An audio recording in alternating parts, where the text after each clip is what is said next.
According to a 2021 study, the world is unhappier and more stressed than ever.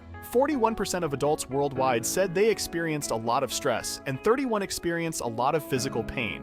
Being overwhelmed and stressed is really some of society's biggest problems.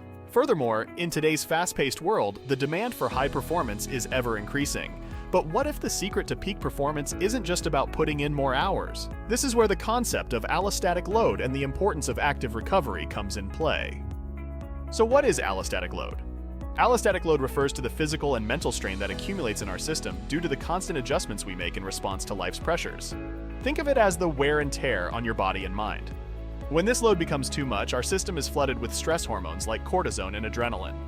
This is in stark contrast to our most productive flow state, where our body releases feel-good chemicals like dopamine, serotonin, endorphins, and norepinephrine.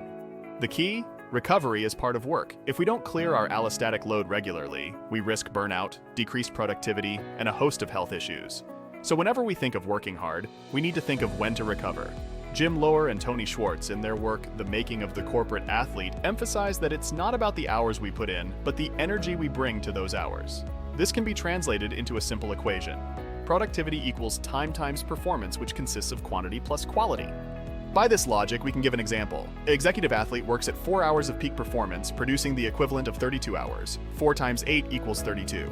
An average worker, on the other hand, might work 8 hours, but only about at a third of the well-recovered executive athlete, producing the equivalent of 24 hours. 8 times 3 equals 24.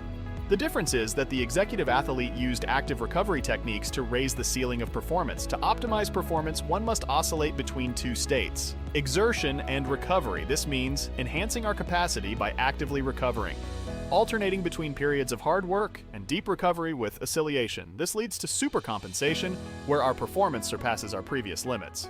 Remember, linearity is the enemy. Continuous work without breaks leads to diminishing returns. Now you might think, I am relaxing after work with TV or something similar, but it is not the same as active recovery. While this type of relaxation may feel similar to recovery, it does not necessarily alleviate the stress from our system. Active recovery, on the other hand, is a non-negotiable to become an executive athlete and to obtain flow state. So what techniques do we use with active recovery? Breathwork. The 4-7-8 method is a breathwork technique that involves inhaling deeply through the nose for a count of 4, holding the breath for a count of 7, and exhaling slowly through the mouth for a count of 8. Meditation. Well-proven method for stress alleviation. It's a powerful tool for mental clarity, but way more complex than breathwork for beginners. We recommend beginning with breathwork. Cold therapy. Cold exposure, like taking a cold shower, stimulates the production of norepinephrine, improving mood, alertness, and focus. We here at Life Hack Ninjas use this every morning. Muscle tension release helps in relieving accumulated physical stress and is often undervalued as a recovery method. Exercise, especially beneficial post-exercise for recovery. The feeling after a morning workout is the most important factor for laying the foundation for a happy and productive day. Sleep. If you could choose only one thing to begin with, sleep would be the most beneficial. It's the most important active recovery stage where muscles recover, and information is processed and stored. The key is then to schedule active recovery.